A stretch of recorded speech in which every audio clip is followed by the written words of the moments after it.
Welcome back. In this particular video, we are talking about the solution of chapter number 2, that is emerging trends, and this is part number 2. और इसके previous session में हमने already शुरू के 4 questions का solution देख लिया है. यदि आप उस वीडियो पे फिर से जाना चाहते हैं तो ऊपर आई बटन पे क्लिक कर सकते हैं. So let's go to question number 5 and discuss about the solution. Differentiate between cloud computing and grid computing with suitable examples. Now we all know that कि जब हम क्लाउड कंप्यूटिंग की बात करते हैं इसका मतलब it is a complete package जहाँ पर कि आपको कंप्लीट इंफ्रास्ट्रक्चर की सर्विस मिलती है या प्लेटफॉर्म की सर्विस मिलती है. और जब हम इन तरह की बातें करते हैं मतलब वहाँ पर आपका सॉफ्टवेयर, हार्डवेयर, स्टोरेज डिवाइसेस, ये तमाम चीज़ें इंक्लूडेड होती है. जब हम बात करते हैं ग्रिड कंप्यूटिंग की तो grid is a computer network basically जो कि जियोग्राफिकली डिस्पर्स्ड होते हैं और ये अलग अलग टाइप के कंप्यूटर रिसोर्सेज से मिलकर बनते हैं. ग्रिड कंप्यूटिंग में मेनली हम सॉफ्टवेयर या प्लेटफॉर्म शेयरिंग ज़्यादा करते हैं. इसमें हार्डवेयर रिसोर्सेज का इस्तेमाल बहुत ही कम होता है. सेकेंड डिफरेंस की यदि हम बात करें तो obviously cloud computing is more flexible in comparison of grid computing because we get more opportunities and options in cloud computing. And the third difference you can understand, like cloud computing is service oriented and grid computing in application oriented. Now service oriented, as you all know that you can get different kind of services when we talk about cloud computing, चाहे वो storage service हो, चाहे वो platform की service हो, चाहे वो software की सर्विस हो या कंप्लीट इंफ्रास्ट्रक्चर की सर्विस हो. जहाँ तक बात है ग्रिड कंप्यूटिंग की तो ये एप्लीकेशन ओरिएंटेड होता है. कहने का मतलब ये है कि ग्रिड कंप्यूटिंग में आप सिर्फ मल्टीपल रिसोर्सेस को कलेक्ट करके अपना एक फाइनल सॉल्यूशन रेडी कर सकते हैं. जैसा कि नेक्स्ट पॉइंट में आपको लिखा हुआ है, cloud computing rents the infrastructures and the grid computing multiple computing resources joins together to solve common problems. देखिए, जब आपको क्लाउड कंप्यूटिंग की सर्विसेज लेनी होती हैं तो आज मार्केट में बहुत सारे बड़े बड़े वेंडर्स हैं जो आपको एक कंप्लीट सर्विस प्रोवाइड करते हैं और जो आप अपनी रिक्वायरमेंट की बेसिस पे रेंट पे ले सकते हैं कुछ पैसे देके. ग्रिड कंप्यूटिंग में सिनेरियो थोड़ा सा दूसरा होता है. यहाँ पे भी आपको सर्विसेज मिलती हैं बट यहाँ कोई बड़े बड़े वेंडर्स नहीं होते हैं. हम ओपनली अपनी इंफॉर्मेशंस को आपस में शेयर करते हैं और जब आपको कोई एक कॉमन प्रैक्टिस करनी होती है तो हम उन डिफरेंट रिसोर्सेज को आपस में मिला के फिर एक फाइनल या कॉमन प्रॉब्लम को सॉर्ट आउट करते हैं. So this is how we can understand the difference between these two. Let's move to the question number 6.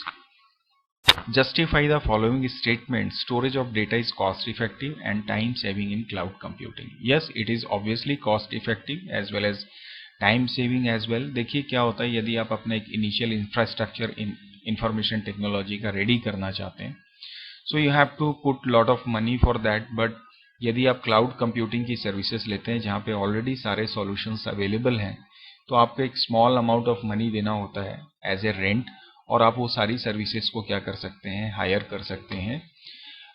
And second you can say कि आपको इसके लिए बहुत सारा मैन पावर का जरूरत नहीं पड़ता है, ना ही आपको सपोर्ट स्टाफ की जरूरत पड़ती है. So this is how we can say it is cost effective. And जब हम टाइम सेविंग की बात करते हैं तो एक स्मॉल छोटा सा क्वेश्चन हमारे दिमाग में आता है कि जब आप लोकल कंप्यूटर में डेटा स्टोर करते हैं तो वो जल्दी होता है in comparison of cloud computing में डेटा स्टोर करने के. बट अगर आप स्मॉल अमाउंट ऑफ डेटा में अगर देखें तो ये बात थोड़ी बहुत सही हो सकती है. बट जब आप लार्ज अमाउंट ऑफ डेटा को मैनेज करने की बात करते हैं और वो भी जब आप क्लाउड कंप्यूटिंग में करते हैं जहाँ पर कि एक सेंट्रलाइज्ड लोकेशन होता है और उस सेंट्रलाइज्ड लोकेशन से कोई भी कहीं से भी उस डेटा को एक्सेस कर सकता है. तो इन दिस वे आपका जो है टाइम सेव होता है.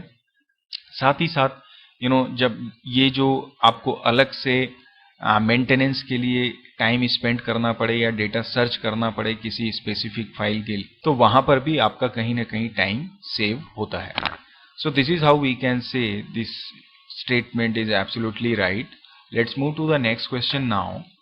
What is on demand service, how it is provided in cloud computing. Obviously on demand का मतलब ये है कि आपको जो भी चाहिए एज एंड व्हेन रिक्वायर्ड उसकी बेसिस पे वो सर्विसेज आप. क्लाउड कंप्यूटिंग एक ऐसा प्लेटफॉर्म है जहाँ पे कि सारे कंप्यूटर रिसोर्सेज आपको और सर्विसेज आपको अवेलेबल हैं और आपको जब जैसी जरूरत पड़े उस हिसाब से उन सर्विसेज को आप हायर कर सकते हैं या परचेज कर सकते हैं. It's up to you.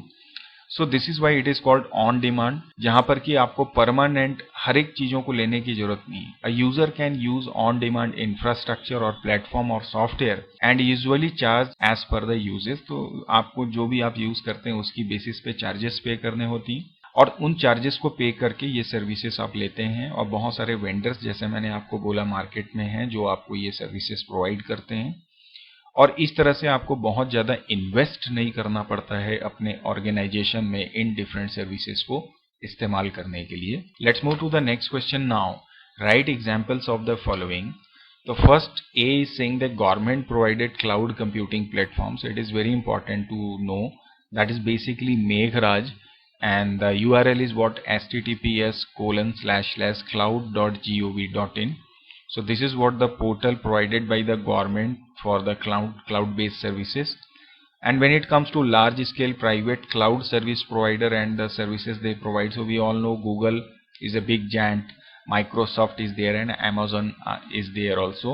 तो ये सारे हैं जो आपको क्लाउड सर्विस प्रोवाइड करते हैं। गूगल की हम बात करें तो Google cloud is there, Microsoft ने एज्योर नाम से अपनी सर्विस दी हुई है और अमेजोन में अगर आप जाते हैं तो अमेजोन वेब सर्विस के नाम से आप क्लाउड सर्विसेज को ले सकते हैं। तो आई होप आपको ये सॉल्यूशन समझ में आ रहे होंगे, आंसर्स आपको समझ में आ रहे होंगे। तो चलिए आज के वीडियो को यहीं पे स्टॉप करते हैं। नेक्स्ट सेशन में अगले क्वेश्चंस की हम बात करेंगे, सेम चैप्टर इमर्जिंग ट्रेंड्स की। So till then keep practicing and bye bye, take care of your self and your family. Thank you.